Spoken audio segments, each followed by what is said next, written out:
Então, a gente tô com uma foto aqui do ET de Varginha. E uma coisa que chama a minha atenção pra caramba, e aí você vai me ajudar aí, por que todo mundo é humanoide, cara? Existe uma explicação? Alguém tem alguma ideia de por que todos os ETs são Não parecidos são humanoide? todos, tá? 80% dos casos é humanoide. É aquele tipo alfa baixinho, cabeçudo, com olho preto, tipo né? alfa? O que Tipo isso alfa. quer dizer? Desculpa, Edson, é que eu sou completamente... É a nomenclatura que se dá para seres que são avistados, que são esses baixinhos, esse aqui cabeçudos. Esse de Varginha é um alfa? Não, esse seria um delta. Um delta? Um delta. Por quê? Peraí que eu vou chegar no delta. Tá. Vamos falar primeiro do alfa. O alfa é 80%. 15% dos casos são beta. O que é o beta? É parecido com o ser humano. Se vestir um terno aí, entra na festa tranquilamente. Sério? Entendeu? Se botar um boné aí, uma roupa descolada, vai na balada, entendeu? Então, são seres bem parecidos conosco, os betas. Será que o Igor é um beta disfarçado? Vai saber, né? Eu sou um alfa. Eu sou um macho alfa. E aí, o que acontece? É 15% os betas. Depois você tem alfa, beta, o gama. O gama são seres com corpo coberto de pelos. Robôs são seres mais bizarros. E o delta... a gente já fala que é a criatura de Varginha, que é um tipo que não é tão comum, mas que já apareceu em alguns casos. E depois tem outros casos aí que são seres energéticos, né, que lembra até fantasma, essas coisas, né? Porque são luz.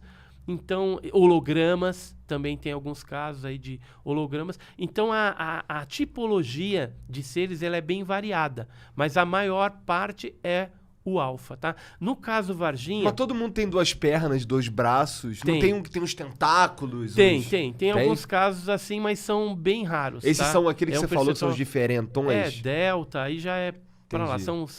É um percentual muito pequeno. Tá, a maioria tem um corpo parecido com o ser humano.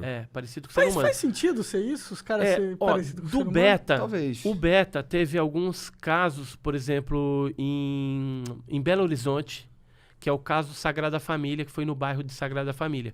Na verdade, eles eram beta, mas eram altos, bem altos. Os caras achavam que era santo. E eles eram cíclopes, só tinham um olho. Entendeu? Tinham o capacete e tudo, mas só tinha um olho. É um caso clássico que foi pesquisado pela Força Aérea Brasileira também na época, na década de 60. 69, se não me falha a memória. Entendi. O que aconteceu nessa parada? Mas deixa eu só te falar de Varginha. Verdade, a gente tá falando de Varginha. A gente tá falando lá dos seres, né? Então a gente ia falar, você ia começar a falar sobre Varginha, e eu chamei a atenção que todos eles me parecem ter, todos que eu já vi, me parecem ter duas pernas e dois braços e um, sei lá. Isso, então. No caso de Varginha, a gente teve aí não só uma criatura, foram várias que foram capturadas. Algumas capturadas com vida e outras mortas. Mas tudo parecido, será? Não.